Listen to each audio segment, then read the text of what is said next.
In wake of a forecast $35 billion shortfall in healthcare funding by 2030, New South Wales Premier Mike Baird is proposing the GST be increased from 10 to 15%, claiming it will raise an extra $36 billion by 2020.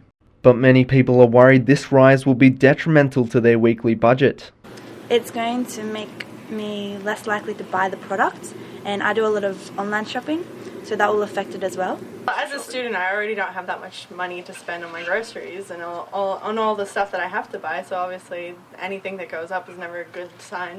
Their main concern, however, is whether the revenue gained from a tax rise will actually go towards healthcare and if GST is the right place to gain it from. If they want to put it into the medicine, I reckon they should rise the Medicare levy, because if that's what holding their healthcare back, then they should just raise that. That's where they're going to funnel it. If the government is ready to spend it properly, I don't see it as that big of a sacrifice, as long as it does go towards what they tell us it's going to go towards.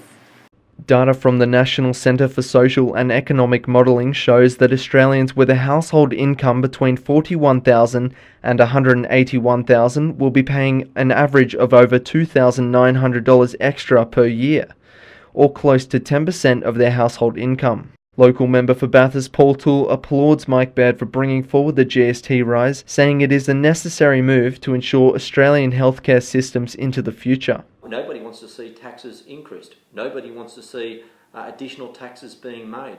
But at the end of the day, if we want to have a first-class healthcare system in this country, a first-class health system in this state, then we need to make sure that it is funded adequately. Even with this increase, after households who earn under $100,000 are compensated and those between $100,000 and $150,000 receive half the increase back, the total revenue will be only $18 billion, which is $2 billion short of what needs to be gained by 2020.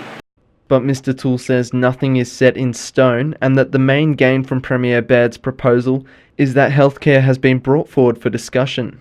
He's not actually saying this is the figure, but what he's actually saying is a conversation needs to be had as to how we're going to fund health into the future. Daniel O'Day, CCI News.